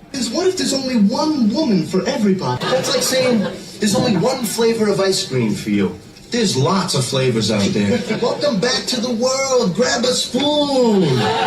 So, Joey's the little boy with the spoon. Then who is the Oracle? I just feel like someone reached down my throat, grabbed my small intestine, pulled it out of my mouth, and tied it around my neck. Cookie?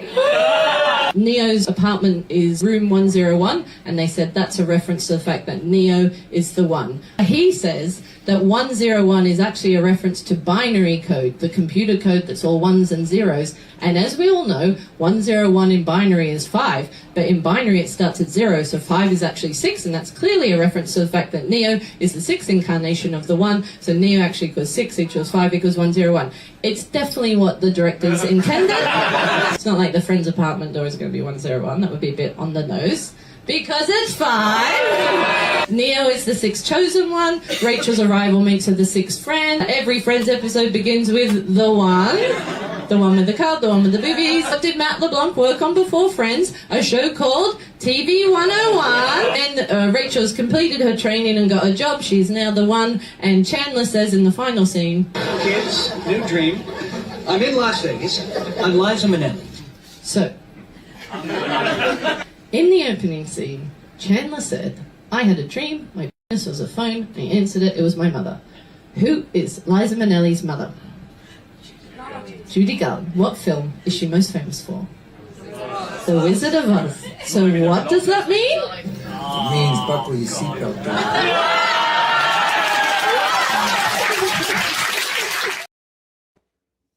Had absolutely nothing to do with nothing. I just love how she tied all that shit in together. So that was a fun watch. And that's pattern recognition for you. And if we could get that girl awakened and on our team, she could start recognizing some crazy shit and make some way better videos. But that was fucking awesome, man. Huh? This woman, wherever she is, she's not awakened. Well, I mean, I don't know. She's talking about like tying movies in movie scripts in with TV shows and shit. Like she's not really, she's not tying it. She's onto it. Yes. Yeah, she's onto it for sure. She's pulling on the string, definitely. Yeah. So, but I just thought it was very interesting because, you know, that video that I just played and he's talking about the Matrix and whatnot. And then that one jumps in. And then I got one more video to round us out towards the end here of the video or of this episode. And then we'll get some closing thoughts on the apocalypse and shit from you, Justin, because I know you want to talk about that. So I'll give you the floor for a little bit longer. And then Neo goes to the... Hey, no, we're going to talk about Hitler. Adolf Hitler and his grandmother. His grandmother was impregnated by the Rothschilds in Vienna, and then Hitler's father was paid money to change his name from Schicklgruber to Hitler. This woman here, Marilyn Monroe, was the first presidential sex model slave that they allowed the public to see. James Manfield, who was under mind control, she was one of JFK's girlfriends, and she's a member of LaVey's Church of Satan, and Sammy Davis Jr. was also under LaVey's control and member of a Church of Satan, and also a good friend of JFK. Now let's look at Abraham Lincoln. Abraham Lincoln's mother, Nancy Hanks, was visiting Lincolnton, North Carolina, when she was impregnated by A.A. Springs. A.A. Springs was a descendant of the Rothschilds, and the Springs... Fucking Nancy Hanks and the Rothschilds. There you go. Tom motherfucking Hanks is a pedophile. Oh shit, we're on YouTube. Fuck you, YouTube. All the Rothschilds are the Vatican's bakers. So everybody says the Rothschilds run the world, but they're actually the servants to the papal bank account. So they're all bitches. They're a bunch of nobodies, and they're non-human though. That's the thing that everybody needs to know. They're not fucking human beings. All these they people say who's they? That's whose they is. They're non-human. Whether they're Anunnaki, whether they're reptilian, whether they're this, whether this the fucking clown, right? Like that's where everybody needs to get. Like, you know, doesn't matter what that is. Like it's one of those, or maybe it's something different. But everybody needs to know that these are not human beings. They're just not. And it's the government, the military, it's TV. It's these neck-sucking gestures that are depicted in these ancient drawings that fucking Justin just brought up for us. Yep. Blade Runner, I know that Justin's sound is low. We were having some issues trying to get everything going before we jumped in here. Unfortunately, it is what it is. I'll be able to boost it if it's bugging you really bad. You can tune in and listen to when I release this on the audio version. I'll have that fixed for you. And then Anna, you're right. I totally overlooked this because there's a shit ton of things that went on with Friends and with the Matrix. And so the fact that this chick is tying them in together, actually, because I overlooked some stuff, and Anna's saying how they had all types of stuff tied in with the bunny ears and the adrenochrome shit. And if you guys remember, fucking Matthew Perry died, and there was a whole conspiracy around Matthew Perry dying, and the movie that had come out with it was the Obama movie that was everybody was talking about, and I just brought it up in this episode actually, with the fucking Teslas piling into each other and everything, and there's a screenshot of that movie, and the kids' shirts, one was wearing an Obey shirt and the other one was wearing a NASA shirt, so it was Obey NASA.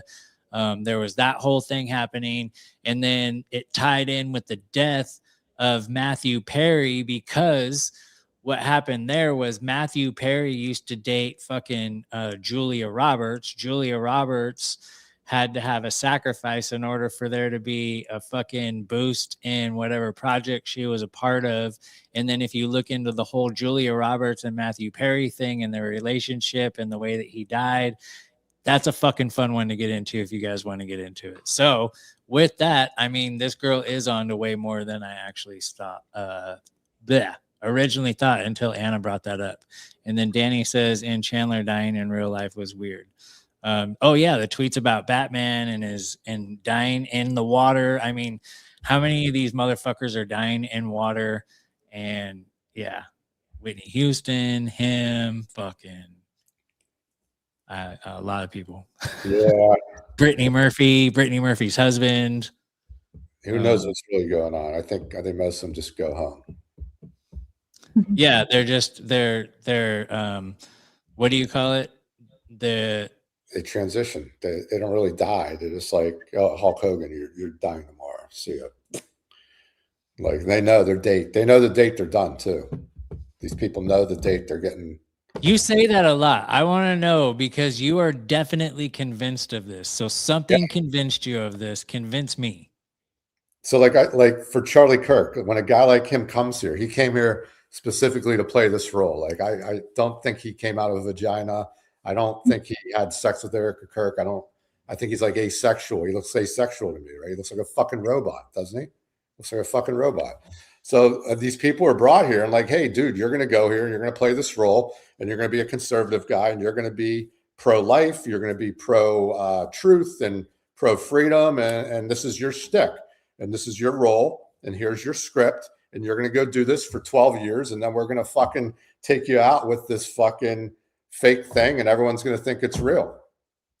On September 12th. He knew that date. I think that some of these people that are playing a role and they're under contract absolutely know when the end of their contract is up, right? And they don't have to play this role anymore. But then there's people that I think are useful idiots and they're along for the ride and they had these dreams come true for them. And they unfortunately are a pawn in a game much bigger than them, and they get sacrificed for real.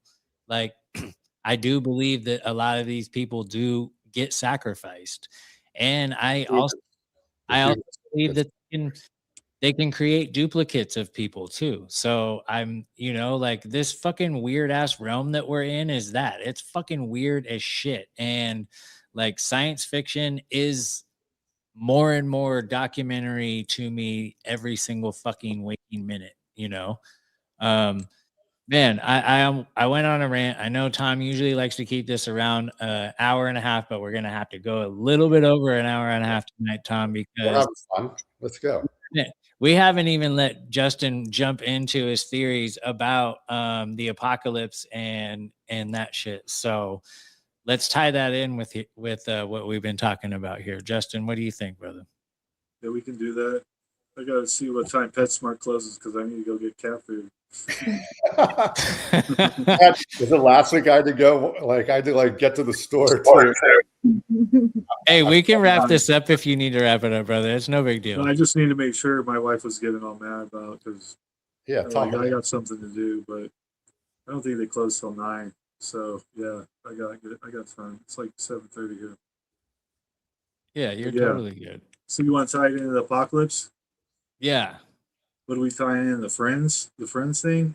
Well, no, it doesn't necessarily have to be the friends thing. No, I just meant like because you were kind of going with the liquid gestures, the demons and whatnot, and you had messaged me and you said that you would like to talk about the apocalypse too. So if you tied that in, you tie it in. If you don't tie it in, then fucking let's jump off of the left foot and get going. I can tie it in. But like I have that one video that's about the time convergence. I think you played that one time. And it has where time is speeding up. I don't know about you guys, but I feel time's speeding up, and I've actually counted like 1 minute. Like when I was a little kid back in the 80s, and I learned how to count like 1 Mississippi, 2 Mississippi. I timed it like perfect so I could learn. I was just like a little 8-year-old kid. I had a little digital watch, and I was like, I wanted to learn how to count these seconds perfect so I could count it if I needed to, count seconds to know for some stupid reason, some little kid thinking, some kind of adventurous thing. And I counted it to the digital watch, and I'd have to count it at 1 Mississippi. That fast. You try to count it that fast now, it's way faster. You use your phone time, like stopwatch. It's like 15 seconds. The minute, one old minute back in like the 80s is like 45 seconds now. So yeah, they're testing these with these special candles that they have that they use for worship. There's the monks in Mount Athos. They're burning 24-hour candles, and they have these candles specifically to burn for a full day. And they read the Psalms, all the books of Psalms in that whole day, and they'd go full 24 hours, all day and all night. And now they can't finish the Psalms, the reading of the Psalms, and the candles don't burn out before the end of the day is over. So time is speeding up, and that's one of the major signs of the apocalypse, which Jesus spoke about, was the quickening of the days. But it's also in all these other like Native American theory, like philosophy or prophecies, from like the Blue Star Kachina to many other different native, like the I think there's the I don't know if it's in Crazy Horse prophecy, but I know it's in the Blue Star Kachina, and I've seen other prophecies and other religious revelations or theological stories pertaining to the apocalypse. So whatever the apocalypse is coming, and I think that's why we see all this stuff in the news, and it's just getting crazier. Stuff seems like getting crazier and crazier every day, and I'm pretty sure that all pertains to the apocalypse. And I've been hearing some things. I listen to some stuff here and there, and I always get like these synchronicities, and it like tells me stuff that I'm already like researching into, and it like ties into it. But I heard this one old dude, he was talking about, or this one scientist guy, and he was talking about how there's this alien. He believes in space and all this, but he's a pretty smart guy, and I like what he says. And he was on Crow 777, this like French scientist dude, and he's speaking about how there's all the earthquakes and all the volcanoes and everything are erupting, and that they're this fringe scientist group that are like underground because they can't like sell or get patents on any of their work or anything, because it's the type of work that does good for humanity, and it's like good technology, and the one, people running everything or whatever, they can't use it for war. Yeah, they will kill you or make you disappear if you bring this type of stuff out. But he was saying that there's all the earthquakes and all the volcanoes. There's a lot. This stuff is like going off. Like I have all kinds of different pages. I keep eyes on all this stuff, and there's like earthquakes and volcanoes going off. If you're not seeing it, like just basically for happenstance, I mean, I see it all the time because I look into it. So I'm seeing it like nonstop. It's like in my feed. I just have like earthquakes, floods, all these different fires burning everywhere, all this stuff. And what he was saying was that this alien, some type of alien like entity has taken over this place, which I can relate to that, like to this whole, these Nephilim or whatever. I don't want to. I'm trying to think of another name than Archon to call them. Well, you're good. Reptilian jesters or whatever, clown things. And so he says that you're supposed to be at a certain frequency, and that a lot of people and this is all in the prophecies. If you read all these other, every religious prophecy says this, from down to Zoroastrianism to Islam, all of them, they all have the same prophecy that there's going to be an end times type of event, and it's going to take out all the evil people. But you know what I find interesting too is, and then somebody just, or actually my friend Tam Level Playing Poem just posted, and all the fires.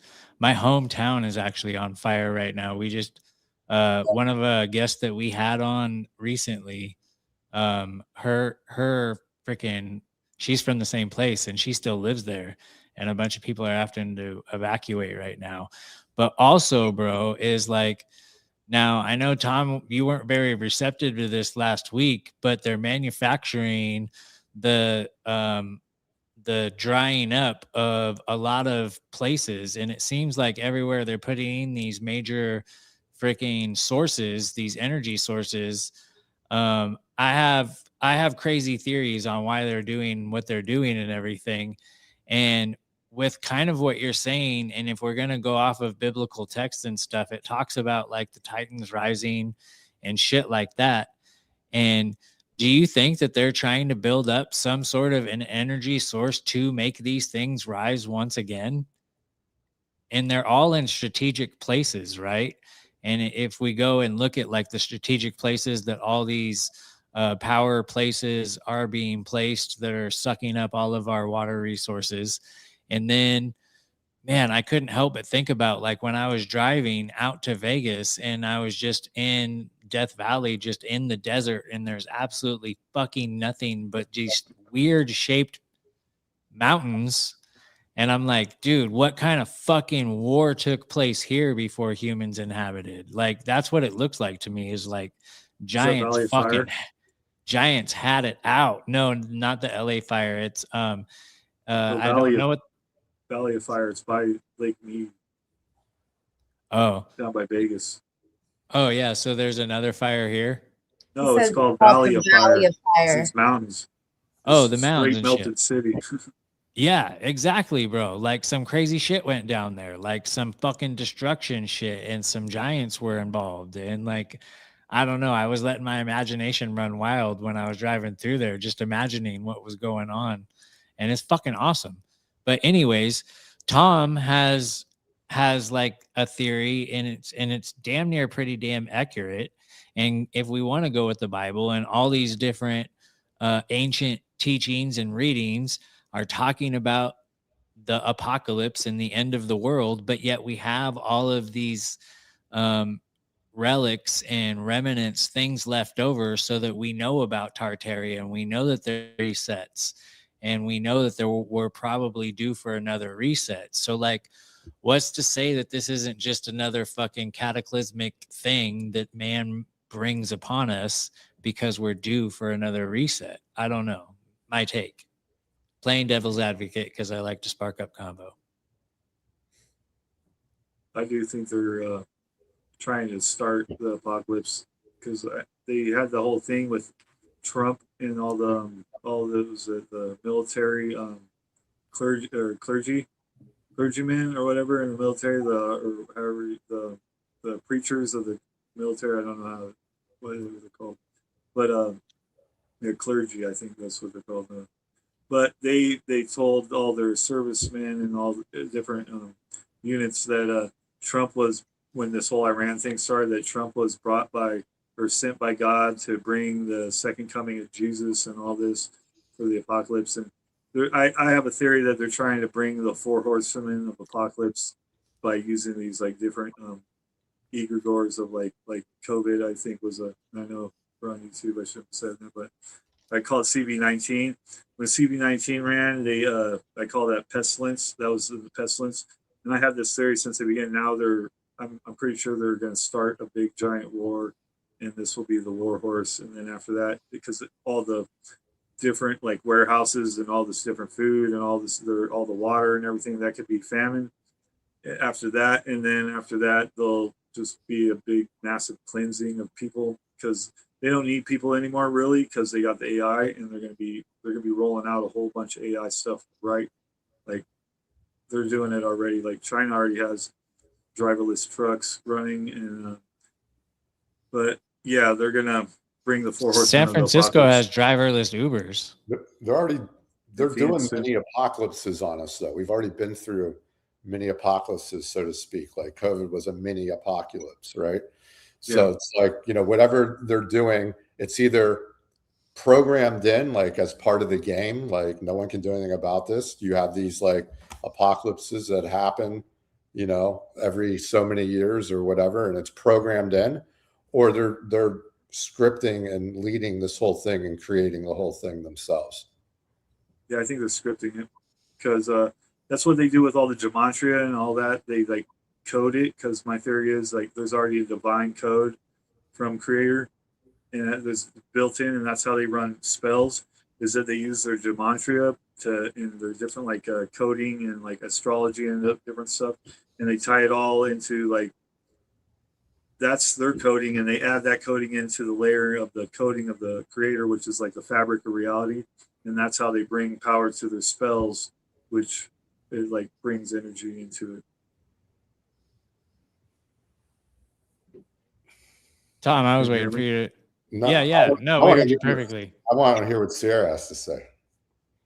I mean, yeah, I think that that they're manufacturing everything to follow their script that they've already given us. But apocalypse also in Greek means the unveiling. So I think a lot of it is in direct opposition to like an awakening happening. So they knew that this time would come, and that there could be like a potential ascension event, or and they're manufacturing things to oppose it, so that, like Justin was saying, creating these egregores where we create it through our consciousness and then it becomes real. I think that's just what they've been doing. They've just been manufacturing these events so that we think that it's like the end of the world and all these things, but really, like, it's just combating the ascension of humanity, all of us remembering and becoming conscious again. I like that. Yeah. I think that the true apocalypse, or the unveiling part, just tie that in. The true one will be the unveiling, but it's the unveiling of the dome. When the dome opens up, it's the doomsday or doomsday, which will be the true apocalypse, which will be created by your creator itself, which will be massive. Yeah, like the evil can't hide. Event, yeah. And I don't think that we're not going to see that in our lifetime. I think everyone thinks that this is like something that's going to happen next week or next year or in 5 years. Like, it takes a while for them to draw this out. Like, wherever they're leading this thing, it could be something that we see in our lifetime, but it could be something that's like 100, 200 years away. And I'm not even talking about resets. I'm talking about this apocalypse. And by the way, like, an apocalypse could just be a cleansing, like he said. Like, there's cleansings taking place all the time, and I do think that the higher your vibration is, the more you'll be able to withstand it, or it won't affect you. I mean, look at how life is right now. Like, if you're high vibe and got shit going on, this stupid shit ain't bothering you at all, So it's like everybody's got their own thing going on in their own vibration. So if you're high vibe, and I mean, like, really living that healthy life, right? Internally, like spiritually, being a good person, doing unto others. And that's it. That's all you have to do in life, is just be a good person and not be a fucking cunt, not be a fucking jack off. Like, it's not that fucking hard, right? That's all you got to do, and do right by others. Like, just don't fuck anybody over. Like, that's it. Like, that's all you got to do, And I think if you do that and you live the right way, then whatever's going to happen is going to happen, and you're going to be all right. Yeah, I like a lot of what everybody said, and I can pick and pull a little bit.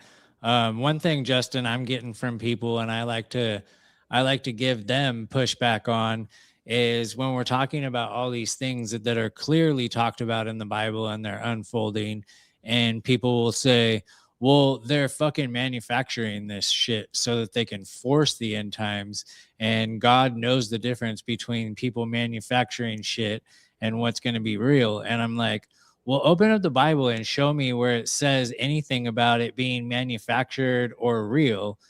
And because what I gathered is this is going to be taking place in our lifetime, or not lifetime, but this is going to be taking place during this period of time. And when I look around, that shit's taking place, whether it's manufactured or not. And it doesn't really specify that in the Bible. So that's why I push back when people are like, it's not going to happen because it's being manufactured. Now, what Tom is saying is something completely different. And I don't know, Tom, you could be right, or my grandma could be right. She said that it was definitely 100% happening in my lifetime. And she said that if she could have stayed healthy enough, that it would have happened in hers too. And yeah, so it could happen in this 1940 reset is going to be a bit of an apocalypse, right? So it's like, what is the ultimate apocalypse, right? Because it's supposed to be like just a rebirth. You keep going. So it's not everybody gets blown to fucking smithereens. So you're saying even after an apocalypse, you're saying through it. The one that's discussed in the Bible, where there's going to be a judgment on all the souls afterwards, and with Jesus coming in on the white horse and all of this thing, you don't think anything's going to happen. You're saying that this is the Ouroboros, that it's destroying and regenerating itself as it goes along. It's got to reset and start all over. Is that what you're saying? Jesus ain't coming. And if they show us Jesus, it's false Jesus. It's a fake Jesus. If they show us a Jesus, it's fucking bullshit. That's all I'm saying. I think the Squatter Man. You ever heard of the Squatter Man petroglyphs? They're seen all around the world from the plasma event, like so long ago. I think that's what Jesus is. In that when that dome breaks open and there's a big giant plasma Z pinch right over the Mount Meru. It's the giant magnetic mountain coming down from that's the light of Christ, or when Christ was born. If you go to a whole bunch of Orthodox ancient medieval paintings, you can see where Jesus, and it'll show like Mount Meru and the anode cathode mountains, and then like him and the whole apex, or not the apex dome, but when it's broken open is the celestial aperture, and it shows like God inside of this hole in the sky, and the sky turns this like gold, which I believe it's a cyclical thing, and that the end and the beginning are the same thing. So once the end happens, the beginning happens, and it like time starts over. It goes back to slow down for like a whole day is like a real long day, and the sun resets because it's just a focal point. When the lens is gone, you'll get the light in from the celestial aperture, and then this all ties into different theories from people I've heard, and plus my own little take on it. Well, we have reptilians in the house right now. Lucius Trust is in here and wants to know, or is saying apocalypse equals Armageddon. So He's saying it doesn't equal that. Right. So what's the difference? What's the difference between the apocalypse and Armageddon? Apocalypse is more of a revelation or unveiling, like a big disclosure of hidden truths. Armageddon, on the other hand, is a specific place or battleground, often tied to the final showdown. Well, there we go. And I'm sure that there's different words and different interpretations. And I know that my mom is guilty of confusing those two. And so, hey, I wasn't talking to you anymore. Anyways, so Justin, you came on and killed it, brother. Like, and this is something that as the Trinity of Truth, we sit here and we don't agree on that aspect of things. And I think that's beautiful because we can pick and choose what we like from what each one of us is saying. But when it comes to why we're here, who brought us here and whatnot, like none of us see eye to eye. And I don't think that anybody in my life I see eye to eye with, because we all have our own interpretation of that. So I hope you don't feel like we were pounding you, because I lean more Christian than anybody else on this panel. So, no, I think that's the way it's supposed to be anyways. Like, everybody has their own reality. So you'll never get, like, if you resonate with it, then take what you got. I mean, and I don't believe in absolutes, so I could believe in one thing for now, but then it's not absolutely, I'm not going to be absolute on it, because I might change my mind and go, something else will change my mind to see some more evidence pointing me towards something else. And I believe everybody lives their own reality, and we're all mini creators, and we create reality ourselves. So we all need to get together and create a good reality. That's what I think needs to happen. Damn, I think that all four of us on this panel can agree with that shit right there. Yeah, damn right. Yeah. Hell yeah. Well, Justin, thank you for coming and crushing, brother. I got links down there right there if you guys want to give Justin a follow on Instagram. And you had mentioned that you had written a book. I don't see where I've written the name down. So if you can tell us the name of your book and where people can find that, and if you have any upcoming things that you want people to know about or links that I did not post, go ahead and shout that out right now. I've just got my YouTube. It's Aether Plissken 37. My book. I have two books. I wrote one book on fasting, and it's like a little small manual. It has a liver gallbladder cleanse in it, like to remove stones. And then I talk about hydration and juicing while you fast every day, of what the fast will do to you and help your body. And then I wrote the Reptilian handbook. That's all on my Beacons AI. My fasting book is on Amazon, only on ebook, but I'm uploading my other book to get it in paperback, the Reptilian handbook. But everything's on my Beacons right now. It's like my link tree. It's on all my profiles. I have Instagram, TikTok, and YouTube, and that's it. Awesome. And if you guys follow that link down there that I have for him, it will take you to his Instagram. And on his Instagram page, he has the link that he is talking about. So you can give him a follow if you don't want to wait for me to upload this audio.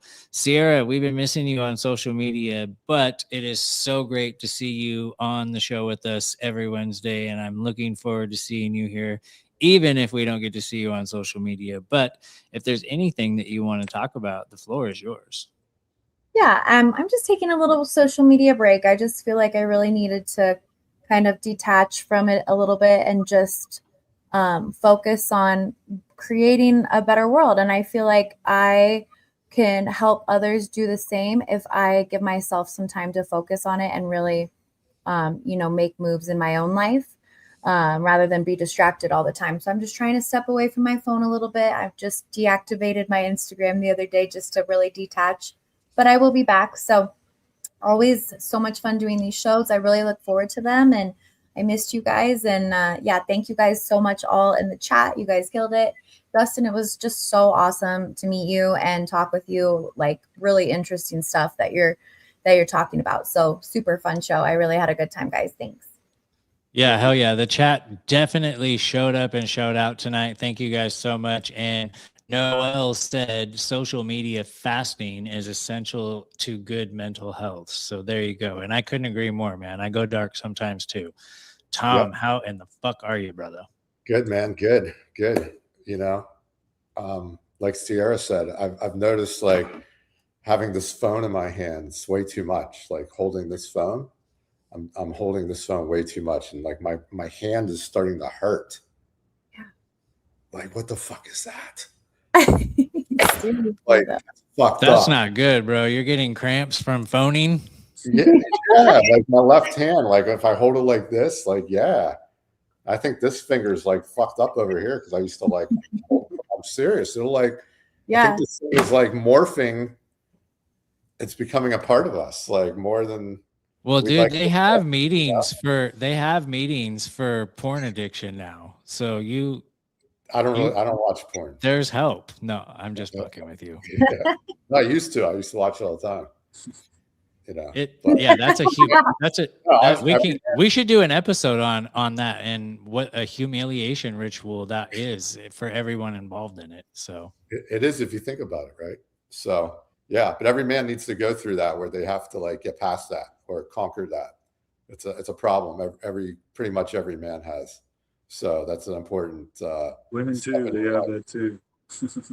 Yeah, and I probably watched it a couple months ago, so I'm not gonna lie. But it's not good for you. It's not. So, anyways, just want to get this phone out of my hand as much as possible. It's just not good. Like. So I'll even leave it behind if I run out to the grocery store. I'll leave it on purpose, like not bring it with me. And you really notice the difference about how you feel with this. I've been so much more present. Yeah. Yes, and crazy. I've been doing the same thing, Tom. Like maybe like the past 3 weeks or so. It started out where I was just like getting mad at people while I was at work, and so I started leaving my phone in the fucking car so that I could focus on work. And then I quit that job, and it's just I've been leaving it in other rooms. It's like if I'm going to be doing something, like I just set up the new studio and stuff. And so I kept the phone in the other room while I was setting up the studio because I was like, I want to fucking do this shit. And it's crazy because I looked at it tells you your phone usage and then what apps you use and shit. And like, I don't know, man. Like, I don't notice that I'm not on social media that much, but it's been cut by way more than half than what I used to be on it. Nice. Just from not having my phone around. So that's great advice. Like, let me know what you think, Sierra. Like after I don't know how long you plan on taking your social media break, but if you start to like feel a lot better, I might do the same thing. I might pay somebody to run the podcast accounts or something. Yeah, dude, I think it's necessary. I think that, these phones are so intentional. They were definitely by design. They want us to have all of this information at our fingertips at all times and be distracted and in fear and constantly in fight or flight with all this information that we're just bombarded with. So I think it's so essential. And I can tell you, it's been a couple of days and I can already I feel a lot more present in my own life. And that was like a huge thing for me. It just felt like I was living in two different worlds, like this digital reality and then this other reality. And so even within a few days, I've definitely noticed being more present. So it's already doing great things for me, and I highly recommend. Hell yeah, I love it. Tom, Yep. I interrupted you, brother. Go ahead and finish your final thoughts. That's all I got. Thanks to everybody in the comments. Good stuff. Good stuff here. I'm just trying to catch up. But thank you guys. And Justin, thanks for being here, brother. Thank you. Thank you guys for having me. Awesome stuff. Yeah, absolutely. Guys, he's great. Yeah. And yeah, good stuff. Good having you, Sierra, Katillist, rocking and rolling, baby. You know, keeping it going smooth for us. All the zigging and zagging. So that's it. You know, all the zigging and zagging from those damn black and white fucking Nephilim jesters, motherfuckers. Right? That's it. But yeah, people just be open-minded and be open to things, and you know, letting your mind change and evolve. And like Justin says, like he used to believe in that, now he believes in this, and like that's what you do. You kind of like hop frog along from thing to thing, like, oh yeah, Trump's a good guy. Oh yeah, fucking Q. And then you just kind of hop through life. So it's a journey, and just enjoy it, and don't be mad at other people about where they're at in their journey, and just be a good person. Most days, but you know, all we can do is try. But I did want to give some shout outs to the chat. You know, Flavors of the Forest is in the house. If you guys go to flavorsforest.com, shit, do we have a promo code for Trinity of Truth yet? If not, enter promo code rabbit and you guys will get 25% off. And this shit is amazing. The three of us put it on stuff. We actually use this. It's really fucking good. Yeah. I like the OG flavor better. That's just the original one, right? Yeah. I think I go through that one more than any of them. And then my next go-to is the spicy, and then the lion's mane is fire. And only time I bring out the horseradish is if I'm having like some steak. The horseradish one comes out when I'm doing steak. That sounds really good too. I'll have to get that one. That sounds good. Yeah. What was the one horseradish? What'd you say, Tom? Which one did you say right before that? Oh, the lion's mane one. You can't really taste the difference, but I just know that it has lion's mane in it, so I use the shit out of it because it's good for you. Do you feel anything from it? Like, do you catch a buzz? Well, I don't like down it, bro. Like, so I want to know how much I need to put on my head. I'm not like Mary Poppins spoonful of garlic to make the medicine go down with the lion's mane, but I do fucking need to get high. I do dump it on some stuff. Oh, bro, I did do a garlic challenge. You know how they did the cinnamon challenge? When I first got in touch with Nelson and he sent me some of his product, I did a little like promo video and I poured an entire spoonful. Or no, I took the cap off that bitch and I just went like this. Don't ever do that. I won't do that. Yeah, don't ever do that. But we got Tam is in the house. What's that? It's spicy though. You can smell it like as the smoke moves off the plate.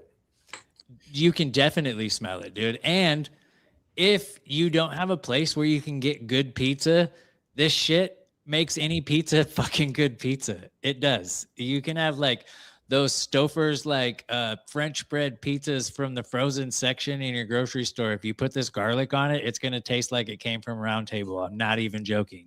But we also have my friend Tam, Level Playing Poem, is in the house, who just said she made an order of garlic with promo code Rabbit. Shout out to you. Thank you.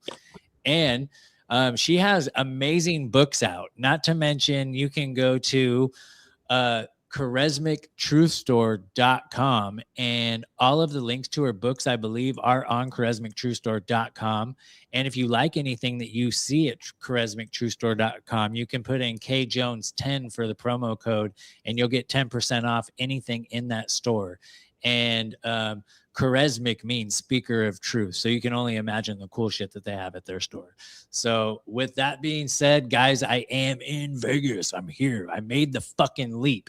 And there's a lot of big things coming, starting with that Raiders show that I will be live with with Sean Chris from Kill the Mockingbirds and a special guest that I'm not going to tell you guys about.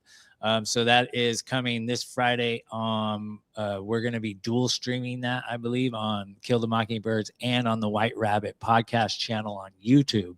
So please go check that out. There's a lot of fucking big things coming over here at White Rabbit, and a lot of them I'm not allowed to talk about yet. So with that being said, thank you guys so much for showing up and showing out. And we're going to end this the way that we always do. How was that, Tom? Be a good person. Be a good fucking person. Let's go. Trinity of truth. It all is proof. The strange, the weird, the odd, the real. Tom Zaimes, Divinely Sierra, and Katillist Jones.